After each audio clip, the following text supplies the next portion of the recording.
Yo, what's up, everybody? I'm back again with another day of showing you how I built today's food plan so that I can make sure to hit my calorie and my macronutrient goals, those cool proteins and carbs and fats. I build these every single day. My thought was, look, if I'm doing this anyways, why not record it, throw it up on YouTube, and see maybe if it helps somebody else figure out how to build theirs. Do me a favor, if you find this video to be helpful, please hit the like button on it, maybe even the subscribe button while you are here. I'm going to go ahead and start up my app. And let's get rolling on today's plan. Now, one of the things that I haven't talked about before is when do I actually typically build these? Like at the beginning of the day, am I doing it as soon as I wake up? When am I doing these plans? For the most part, what I am doing is I will build these plans at the time of my first meal. The reason that I wait until I actually eat to start building these is frankly because sometimes if I build it earlier, like if I wake up and do it immediately, there's a chance I might not get to eat until the afternoon just because of the way that the day goes for me. For example, today I didn't eat my first meal until 5 o'clock in the afternoon. I had a little bit of yogurt before that, but just the way that the day kind of went.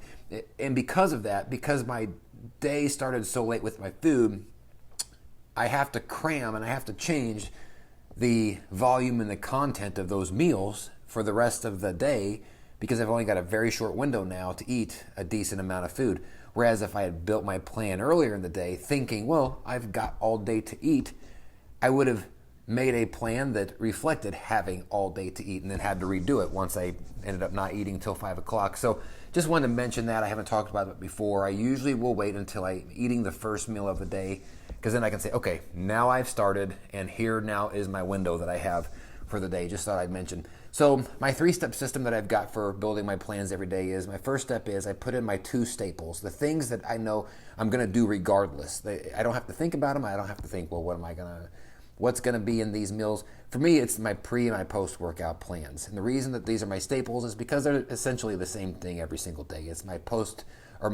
my whey protein drink. On both of them, you can see I got a rounded scoop on my pre, and then I've got a scoop and a half and a donut on my second one. The donut is a new introduction. Normally, I have some sort of gummy bears here, but I had some donuts sitting around that my kids were eating earlier.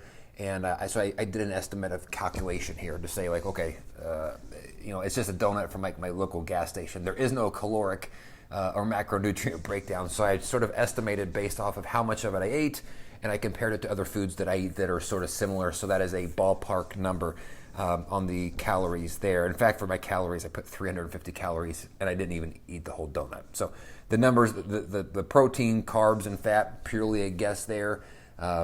Some days that's just how it goes. Do the best you can. So those are my staples. I add those in first. My second step of my 3-step process is add my food in that I am craving, if I am craving anything. So I'm going to ask myself, like, is there something I want today? Is there something I want to eat?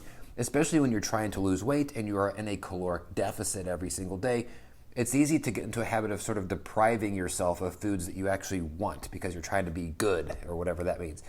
But for the sake of sanity, you almost have to work those cravings in from time to time just so that you don't feel like you're being limited. People that feel limited or people that feel deprived often have a harder time sustaining and sticking to the system. So my second step of my 3-step process is just, hey, is there something that I want to add in here? And if I want something, I will add it in at this point before I've added my actual meals in. And then I'll work my meals around that, which is step 3.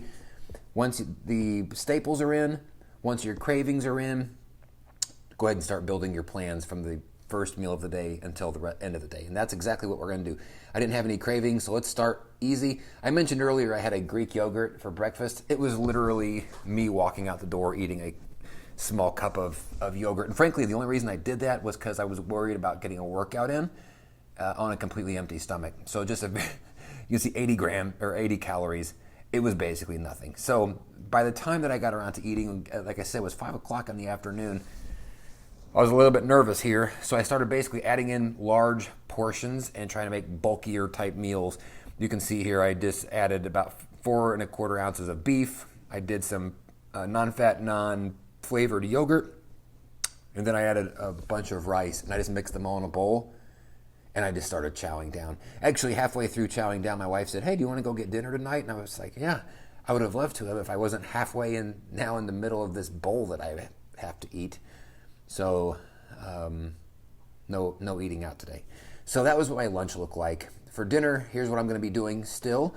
I have not had this chance yet, and it's 6:30 in the evening. So by dinner, I'm not sure when I'm going to get to this, but I will get it. I just don't know when. So I'm going to do some country baked beans. These are fat-free baked beans from Bush's. They're really good. I'm going to do 8 ounces of turkey meatballs. These are meatballs that I make out of just ground deli meat, or not deli meat, ground turkey meat from the store. Put in a bunch of onion powder and garlic powder, and I weigh them out in 1 ounce meatballs. And that way, if I add 8 meatballs to my meal, I know that's 8 ounces. And you can see here 8 ounces of turkey meatballs. I really don't put much else in them, just flavoring for the most part. And then I slather them with Frank's hot sauce, which is 0 calorie and really tasty. And then I'm just going to drink a cup of bone broth. This is just chicken bone broth. This is the unsalted, so it's not as delicious as the salted, but 1 cup has 9 grams of protein and a nice little boost there.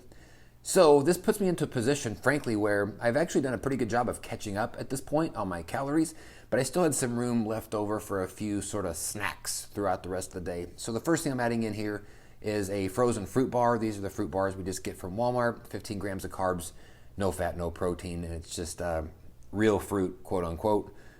A stick of beef jerky, I don't think that needs any explaining, but I like the beef jerky because it's 9 grams of protein, 1 carb, 1 fat. So whenever you're trying to really kind of make up some protein, it's a nice little snack.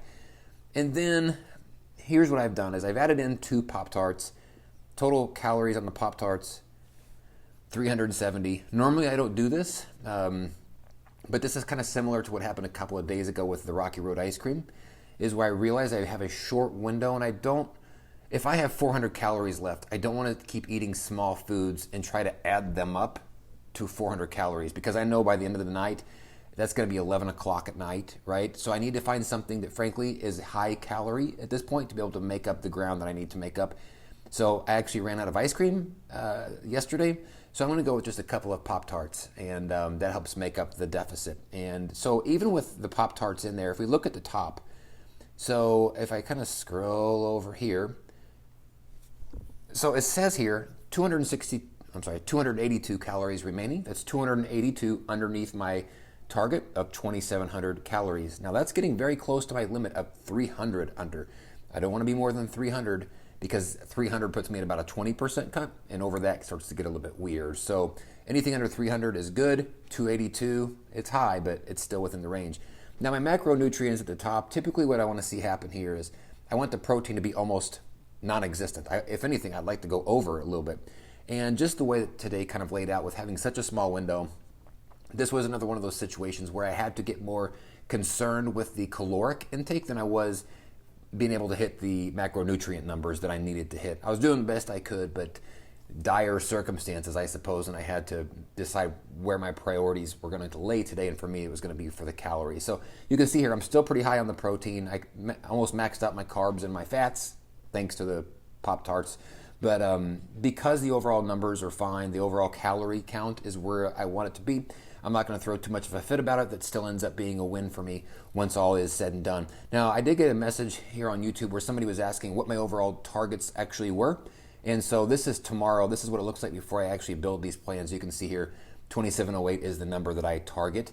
And then those are my numbers at the top. My protein and carbs are the same, and then my fat's a little bit lower. So this is what I hit. I am getting these numbers based off of, you can go to the website or just type in bigger, leaner, stronger macros, and that's where I got my numbers from. You just type in a couple of pieces of information, and it'll give you what your overall TDEE, your total daily energy expenditure number is, and then also the numbers you would need to hit essentially for a cut or a bulk.